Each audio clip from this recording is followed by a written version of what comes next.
Muchas gracias. Bueno, tanto Claudio como yo pertenecemos a Académicos con Palestina contra el Genocidio. Es una agrupación interuniversitaria de múltiples, también interdisciplinaria. Venimos de muchos áreas del conocimiento científico, del conocimiento de las ciencias sociales, de las artes y de las humanidades. Esta colectividad se ha reunido a partir de lo que ha sucedido desde el 7 de octubre de 2023, que ha cambiado por completo, ha sido un punto de inflexión en torno de la cuestión palestina. Este núcleo hemos promovido un pronunciamiento que efectivamente llamamos la academia no es neutral, boicot académico contra el genocidio en Gaza, debido a que desde la academia hemos estado impulsando no solo acciones de difusión y de apoyo a Palestina, que en este momento hay un genocidio en curso, con más de 40.000 personas asesinadas por los bombardeos israelíes. En lo que hay que decir es un conflicto no convencional. La gente en general suele confundirlo y es un argumento también en las redes sociales de que, bueno, hay muchos conflictos más. ¿Por qué pronunciarse sobre este o bien compararlo con el conflicto entre Rusia y Ucrania? Sin embargo, hay que recordar que en Palestina no hay un Estado, no hay tampoco Hamas, que representa uno de los grupos armados, es una milicia que desarrolla guerra de guerrillas, esta denominación lo ha dicho el ejército de Israel, y por tanto no existe un ejército que combate a otro ejército de manera regular. Jamás no es un ejército regular, y en cambio tenemos al ejército israelí del otro lado, uno de los ejércitos más poderosos de Oriente Próximo y del mundo, diría yo. En ese contexto, Académicos con Palestina contra el Genocidio, que está integrado por académicos de la UNAM, de la UAM, de la UACM, del INA, del CIESAS, del Instituto Mora, de varias universidades en los estados del país. Sacamos este pronunciamiento, por un lado, para tomar postura frente a un reclamo al Colegio de México en relación a que ha roto un convenio, o cancelado un convenio, mejor dicho, con la Universidad Hebrea de Jerusalén, una universidad que ha colaborado con el Estado de Israel en materia militar y que apoya las actividades genocidas de ese Estado. En ese sentido, pensamos que el boicot académico, como ellos mismos lo denominan, correctamente diría yo, eh, busca confundir a la opinión pública en su texto, un texto firmado por unos 300 personalidades que sí hay, efectivamente, muchos académicos y académicas, también personajes de la derecha, que no son académicos, personajes también del mundo de la cultura. Sin embargo, más que dar una respuesta a este comunicado, queremos aclarar a la opinión pública, y gracias por abrir este espacio, porque a veces su argumento pudiera parecer plausible, pudiera parecer sensato en la idea de que las universidades permanezcan neutrales frente a lo que está sucediendo en el genocidio en Gaza. Sin embargo, poco se sabe que el boicot académico es internacional. Hay una docena de universidades en varias partes del mundo, no solo el Colegio de México, que han cesado relaciones académicas, y el boicot académico parte de una tradición que viene, por supuesto, de la no cooperación. Las campañas de no cooperación fueron diseñadas por ni más ni menos que por Gandhi, para luego replicarse en Sudáfrica. La audiencia debería recordar también que en ese país había un régimen, el régimen de apartheid, y la campaña internacional Boicot, Desinversión, Sanción, BDS, efectivamente promueve también el boicot académico. Porque hay que recordar que además no se ha podido detener, no hay sanciones reales económicas, embargos, aislamiento diplomático contra Israel para poder detener el genocidio. Así que es la sociedad civil, y esto plantea un poco el comunicado que hemos hecho, que han firmado más de 1.500 académicos de estas universidades y de muchas más que acabo de mencionar. Llamamos, por supuesto, a entender el boicot académico como una acción legítima para presionar a Israel para detener el genocidio en curso. Y esa es la discusión, es decir, hoy hay un genocidio, hay muchísimas pruebas que tal vez también Claudio puede eh, eh, profundizar al respecto a nivel internacional, y el sector académico hoy en redes sociales salimos publicando este comunicado para reivindicar, por supuesto, que un sector de la academia nos oponemos al genocidio en Gaza. Ya, gracias, gracias, César. Claudio García, también sobre el punto y lo que está señalando ahorita César Enrique Pineda, te preguntaría también cuál sería la reacción que están teniendo las instituciones académicas en nuestro país, particularmente en donde ustedes se han estado moviendo, sea el Instituto Mora, sea la UNAM, sean las UAMS, eh, el Instituto Politécnico, etcétera, etcétera. ¿Cuál sería la reacción que está habiendo también por parte de las instituciones frente a un planteamiento de esta naturaleza? Gracias, pues yo creo que esa es una de las preguntas más importantes. El comunicado que tenemos inicia haciendo referencia a una carta que hicimos en enero, advirtiendo de las consecuencias que podía tener no tomar una postura clara desde el inicio, ¿no? Eh, Fue nuestro primer comunicado más grande y reunimos un montón de firmas. Está dirigido a las autoridades universitarias, pero también a otras autoridades. Cabe decir que hemos mandado cartas a presidentes, presidentas progresistas, ¿no? Y la respuesta de las autoridades en las universidades, yo creo que en general, con las excepciones ya mencionadas por César Enrique del Colmex, y otras, pues no ha sido la que esperamos, ¿verdad? No ha sido prudente. Ahora, yo quiero decir al respecto que cuando nosotros hemos alzado la voz, lo hemos hecho, como también dijo César Enrique, desde un punto de vista multidisciplinario, es decir, no vamos con una bandera nada más de solidaridad, sino que desde muchas áreas nos hemos puesto a estudiar la situación, particularmente en Gaza. Y es con base en pruebas y estudios que decimos que se trata de un genocidio, porque creo que a veces se cree de parte de otros colegas que estamos instrumentalizando la palabra y cosas así. No, por el contrario, ¿no? Estamos tratando de ser lo más objetivos que podemos basándonos en estudios que conocemos.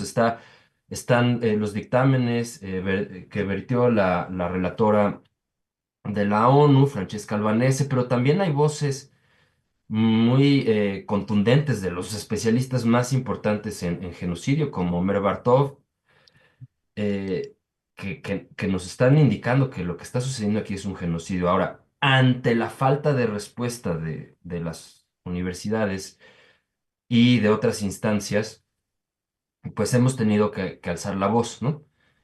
Entonces, tal vez eso nos pone en una posición un poquito distinta a otros colectivos de solidaridad con Palestina. No sé si eso responde a tu pregunta, Ernesto. Sí, sí, sí, sí. No, entiendo que el tema da para mucho y créame, esto que está señalando ahorita César, es decir, en fundamentar las denuncias o las peticiones que se hacen, pues nos parece clave y que es parte de lo que han estado aportando también los compañeros y las compañeras de la academia y de la comunidad estudiantil. ¿Cuál sería el siguiente paso después de la publicación de este comunicado que están haciendo, César? Y la gente también, ¿dónde podría seguirles? ¿Dónde podría dar un acompañamiento? ¿Cómo sumarse a esta campaña que ustedes han estado implementando pues ya desde hace un año?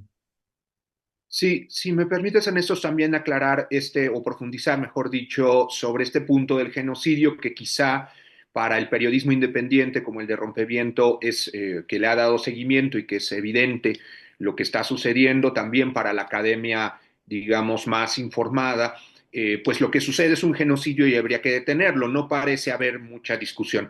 Sin embargo, tanto en las redes sociales como en los argumentos desplegados también desde la derecha, también desde posiciones que hay que decir son abiertamente reaccionarias e incluso islamofóbicas.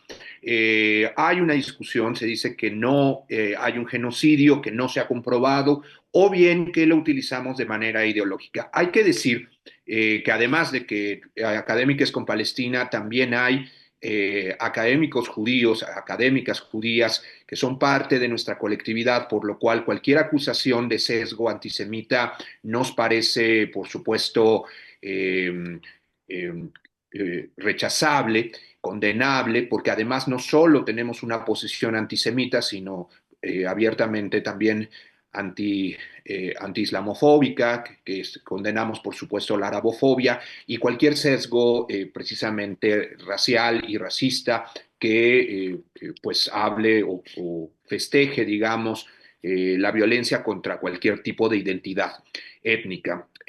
Por supuesto, también hay que decir entonces que nuestras posiciones se basan en todos estos elementos que para a lo mejor la audiencia que es difícil que seguir la cuestión palestina es compleja y también estos elementos que plantea a veces la derecha y una academia que también tiende a apoyar al Estado de Israel es que no existe el genocidio. Solo hay que recordar algunos elementos que antes de la crisis del 7 de octubre del año pasado ya sucedían.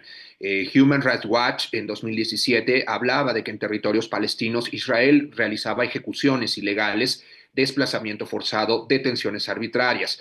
Amnesty International y Michael Link, que es el relator de la ONU, el anterior, si no me equivoco, a Francesca Albanese para los territorios palestinos ocupados, denominaron apartheid, es decir, un régimen de segregación racial y de derechos en los territorios palestinos. Esto antes de la crisis del 7 de octubre. Y hay que recordar lo que dijo el secretario general de la ONU, aquí lo tengo, dice, el ataque de Hamas no surgió de la nada, los palestinos sufren una ocupación asfixiante, les invaden sus tierras, son sometidos a la violencia, demuelen sus casas. Esto es lo que está sucediendo hoy, agravado aún más por más de 16,000 niños y niñas asesinados.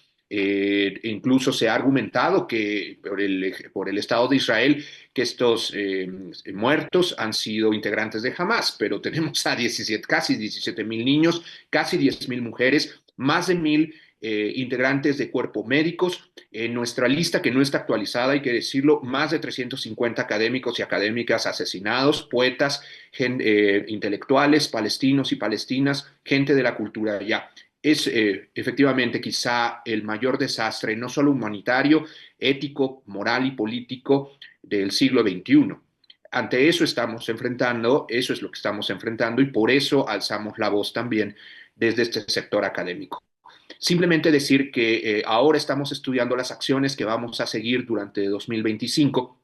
Nos pueden seguir en redes sociales, en Twitter estamos como @academpalestina y académiques con Palestina, con X académicos por académicos y académicas, tanto en Facebook como en Instagram, donde cotidianamente estamos lanzando algunas iniciativas de difusión, recolección de firmas, algunas movilizaciones y protestas pacíficas.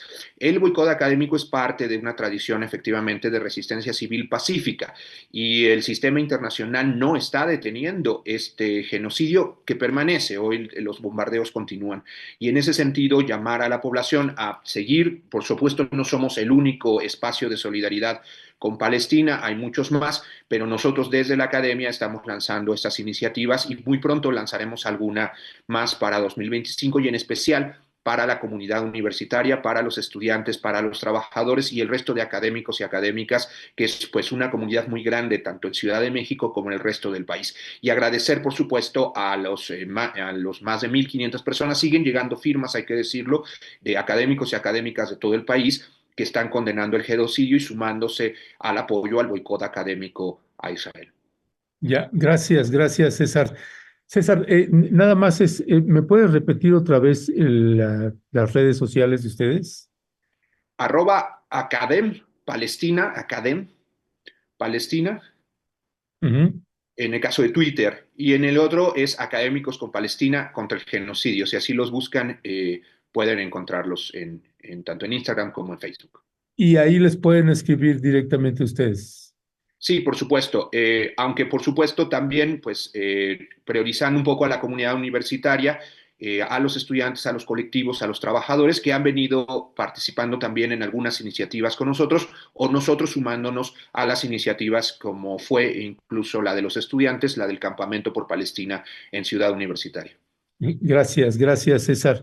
Bueno, está usted escuchando precisamente dónde puede usted escribir y sumarse también para firmar este documento que están publicando. Y Claudio García Ehrenfeld, que entiendo también a propósito de lo que comenta César, pues tú eres uno de esos judíos que está firmando precisamente esa carta. Siempre, honestamente, siempre me resulta un poco extraño decir, este es judío, este es... eh, más allá de eso, y cosa que celebro también que estés aquí con nosotras y nosotros, comentarle a usted como audiencia que pues hemos publicado una serie de reportajes sobre este genocidio y estos crímenes del apartheid también, porque el genocidio no solamente es en la Franja de Gaza, sino también es en Cisjordania. Y como bien señalaba César Pineda, pues no es a partir del 7 de octubre del año pasado, ya lleva décadas este genocidio y se ha documentado de todas las maneras posibles, incluyendo el propio reconocimiento también de la Organización de Naciones Unidas. Claudio García, ¿qué mensaje le enviarías, qué invitación le estarías enviando también a la ciudadanía, a quien te está escuchando, para que se sume y una reflexión final también desde la posición política que tú tienes? Sí, bueno, en efecto yo soy judío, hice mi bar mitzvah y mis abuelos maternos fueron judíos, por cierto, sobrevivientes del Holocausto, em, y los padres de mi abuelo víctimas del Holocausto. Entonces, en efecto, en ese sentido, yo lo que diría al respecto es que hay un nuevo episodio de la historia judía en el que se ha simbrado la ideología sionista, que es la que mantiene, que es una ideología de Estado, de un Estado colonial, y esa ideología se está desmoronando por completo. Tristemente no lo suficientemente rápido como para detener la masacre y el sufrimiento y la expansión colonial y la guerra que también vemos en Líbano y en Siria y en otros sitios. Em, este nuevo capítulo, pues es un capítulo de la historia del judaísmo, es un capítulo como otros anteriores, doloroso, pero también está reviviendo tradiciones de izquierda, tradiciones radicales, tradiciones de solidaridad de judías, judíos, judíes. Con el pueblo palestino y con bastantes otras causas en contra de pues el imperialismo e incluso críticas al capitalismo. Entonces es muy importante para mí dar a conocer a tu audiencia que no existe una sola forma de judaísmo en primer lugar y que el gobierno de Israel no habla y no tiene la voz de hablar para todos los judíos. Eso es parte de una estrategia que se conoce como Hasbara, que busca manipular, en resumen, la historia de lo que sucede. Otro mensaje que me gustaría decirle a tu audiencia que me preocupa particularmente es los nombramientos que ha hecho Trump recientemente, eh, eh, particularmente algunos relacionados con lo que podríamos decir es el grupo de Florida. Están Pam Bondi, Rubio, Wiles, em, Phelan de la Marina, y todos ellos han llevado un discurso abiertamente pro-Israel, dando más armas. Acaban de aprobar 680 millones de dólares hace un día, más armas para Israel. Y eso además de otra millonada que ya tenía el Senado resguardada, ¿no? Y todo este grupo empoderado, también por cierto habría que mencionar al nuevo embajador de Estados Unidos en Israel, evangelista. Eh, Aquí hago un paréntesis. El sionismo no nada más es una ideología judía, es una ideología bastante más amplia que eso, que tiene un apoyo muy importante en Estados Unidos, económico y de otros tipos, a través de, el evangelismo. Y hay que poner el ojo ahí. Entonces, este grupo de Florida que trato de describir y otros nombramientos que ha hecho Trump, son una afronta para México, ¿no? Y también para Palestina. Y en ese sentido, deberíamos ser conscientes como personas del sur, de este sur amplio en el que nos encontramos, de que las formas de opresión que se están operando aquí no están desarraigadas, pues, de las formas de opresión que se están efectuando en Gaza y en Palestina. Lo que se está experimentando allá luego se vende aquí a, por ejemplo, el muro entre ambas naciones, empresas de seguridad de espionaje, educación militar, que eso, por cierto, es de lo más preocupante, porque entrenan a soldados en México y en otros lugares, en Israel, y luego esa educación pasa, ¿verdad?, a otras personas. Y conocemos, por ejemplo, el caso de los Zetas. Recomendaré el libro coordinado por nuestra colega y compañera Araceli Galán sobre Israel y la militarización en México. Entonces, este nuevo proceso con Trump realmente es muy preocupante para nosotros también aquí. Y es esta triangulación la que a veces es difícil de encuadrar. Acabaría diciendo que además de judío, pues también soy académico, y lo que estamos haciendo en este colectivo es un acto de solidaridad frente a lo que se llama un academicidio. En Gaza, en Palestina, está totalmente destruido el sistema de educación, pero además en Israel hay una persecución constante hacia nuestros colegas críticos. Por ejemplo, recuerdo el caso de Nadera Shalhoub, que fue arrestada, ¿no? Por ser, simplemente por ser crítica del sionismo y de pues, la campaña genocida de Israel. Eh, a Nurit Peled, ¿no? También colega filóloga, que ha sido en muchas ocasiones objeto pues, de represión.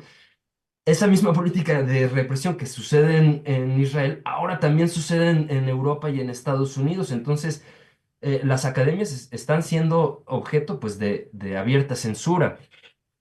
Mi mensaje final es, pues, primero, no hay un solo judaísmo. El gobierno de Israel no habla a nombre de los judíos. Las academias son un punto medular porque representan una conexión, son parte de un sistema mundial y representan esta triangulación entre Estados Unidos e Israel en México, ¿no? Estamos todos relacionados así. Eh, Estamos en solidaridad, por supuesto, con todas las personas que se oponen al genocidio, incluyendo a nuestros colegas académicos. Y en México, pues, intentemos tener un poco más de empatía hacia personas que sufren, el pueblo palestino en este caso, formas de opresión muy parecidas a las que sufre los pueblos migrantes y los pueblos en México. Ya, muchas gracias, Claudio García. También para despedir, César Pineda, déjame, leo un fragmento de algo que escribiste hace unos pocos días y que usted tal vez le pueda dar una pista precisamente del perfil de estos académicos y académicas que están en esta campaña contra el genocidio contra el pueblo de Israel, perdón, contra el pueblo palestino. Dice, acusar de propagandista a un analista que apoya a la 4T no es una crítica, sino una descalificación. Acusar de infiltrado a un analista que desde la izquierda disiente de la 4T no es una crítica, es una descalificación. Llamarle focas aplaudidoras a los seguidores del obradorismo es una burla insultante, no un argumento. Llamarles progre, buena ondita a los críticos a la 4T es una burla banalizante, no un argumento. En ambas se desdeña la posición política, eh, perdón, se me fue ahí la línea, y se desdeña la posición política de otros a través de la ridiculización. Leo este fragmento que, aunque no necesariamente tiene que ver con el tema que nos está ocupando, César, sí me parece importante porque a la hora de que usted está escuchando a estos compañeros y a estas compañeras, pues se trata de eso, de argumentar y de fundamentar y no de estar descalificando o insultando posturas de uno u otro lado. Así que para cerrar también en una reflexión final y en una invitación a quien te está escuchando, César Pineda, ¿con qué cerrarías? Yo diría que hoy la academia, los universitarios, las universitarias, todas las entidades de investigación, tenemos la obligación, por un lado, del pensamiento crítico, de levantar la voz y a entender y aprender de lo que está sucediendo en Gaza, en Palestina.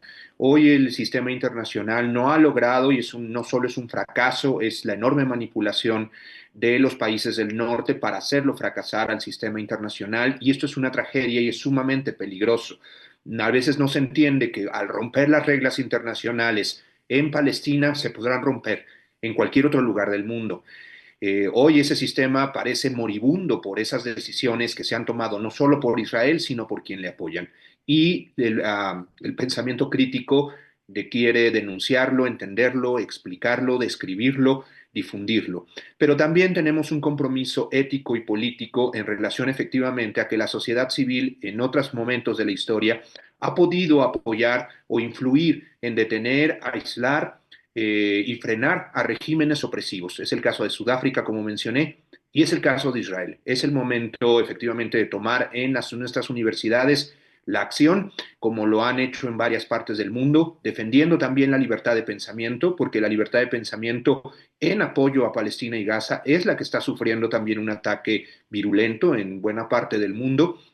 Hay que salir a defender el pensamiento, el derecho a protestar, el derecho a cuestionar y sobre todo el derecho a solidarizarnos con un pueblo que está sufriendo masivamente un exterminio étnico, un desplazamiento forzado masivo como nunca antes y una horrenda violencia criminal de guerra. Creo que es el momento en que en México también hagamos y fortalezcamos esa movilización y los académicos y las académicas como parte de la sociedad civil estaremos ahí también, como lo hemos estado durante este año, intentando hacer lo que nos toca hacer. Gracias, gracias, César. Pues bueno, también para cerrar, Claudio García, y no sé si la pregunta es inadecuada o no, así que puedes corregirme sobre la misma, o la petición más que pregunta, si tuvieras que enviarle también un mensaje a la comunidad judía con respecto del genocidio que se está perpetrando contra el pueblo palestino, ¿qué le dirías? Sí, sí es una pregunta pertinente. Partiría del supuesto de que no hay una sola comunidad judía, ni en México ni en ningún otro país. En segundo lugar, creo que lo que diría es, tratemos de sentir y de pensar lo que siente el otro también. En este caso, las víctimas palestinas, pero también el movimiento, por ejemplo, de personas familias, ¿no? Que lo que quieren es que regresen sus seres queridos después de pues, un año de más de 400 días de genocidio y el fracaso total del gobierno actual de Israel. O sea, creo que podríamos estar de acuerdo en que por ejemplo, como lo dijo Moshe Ya'alon, que es el ministro de Defensa, que fue ministro de Defensa con Netanyahu en 2013-2016, que ha sido crítico de las acciones de Netanyahu ahorita, Creo que podríamos estar de acuerdo en que este gobierno en particular ha sido un fracaso. En segundo lugar, ha utilizado el genocidio y la guerra como una manera de limpiarse de una serie de actos de corrupción de los cuales era acusado antes de todo esto. Y en tercer lugar, ha desestimado a las voces de familiares que lo que quieren es que regresen sus seres queridos que fueron secuestrados, ¿no? En el ataque de Hamas. Podría yo decir que ese movimiento de familias ya es parecido y tiene cierto peso, ¿no? Es parecido a lo que veríamos en Turquía de madres buscadoras, a lo que veríamos en América Latina. Conocemos el fenómeno en muchos países, ¿no? Ahora, ese movimiento no ha sido enteramente sensible a pues el sufrimiento del pueblo palestino. ¿Cuántos desaparecidos habrá ahorita en Gaza? Uf, sí. Entonces, yo lo que creo, citando a Mahmoud Darwish, es o sea, al despertar, al dormir, que podamos comer nuestros alimentos y tener cierta paz, pensemos en todas esas otras personas que no la tienen. Em, creo yo creo yo que se ha caricaturizado también a las comunidades judías. Y creo yo que, hablando yo antes, ¿no? De la ruptura que ya hay en la historia del judaísmo a raíz de este conflicto, podemos a través de sentir y pensar con respecto al otro, crear una nueva historia, una que no sea chauvinista, una que retome lo mejor de pues, los sobrevivientes del genocidio más grande que hubo en el siglo XX, eh, pero siempre con el otro en el corazón y en donde está el corazón situado, ¿verdad? Abajo y a la izquierda. Em, pues ese sería conversemos, tengamos diálogos, aprendamos a escucharnos entre nosotros, a no insultar, a no descalificar, como decía César Enrique, sino a tratar de verdad de escuchar y de tener una... Finalmente, mira, finalmente, Ernesto, este es un conflicto entre los que ganan de la guerra y los que pagan los platos rotos y no pueden detenerla. Entonces, hay que detener inmediatamente a los que están ganando de la guerra. ¿Cómo es posible que hay gente que gane de la guerra y que gane del genocidio? Ellos tienen que enfrentar justicia, verdad y un castigo apropiado. Eh, Tristemente, al no separarnos, al no ser críticos del sionismo, además, hay que decir, el sionismo tampoco es una sola cosa, es una cosa compleja, pero se ha convertido en una ideología de Estado bastante monolítica. Entonces, en las rupturas del sionismo se encuentra, creo yo, el camino para avanzar hacia una nueva forma de nuestras comunidades en México y en otras partes.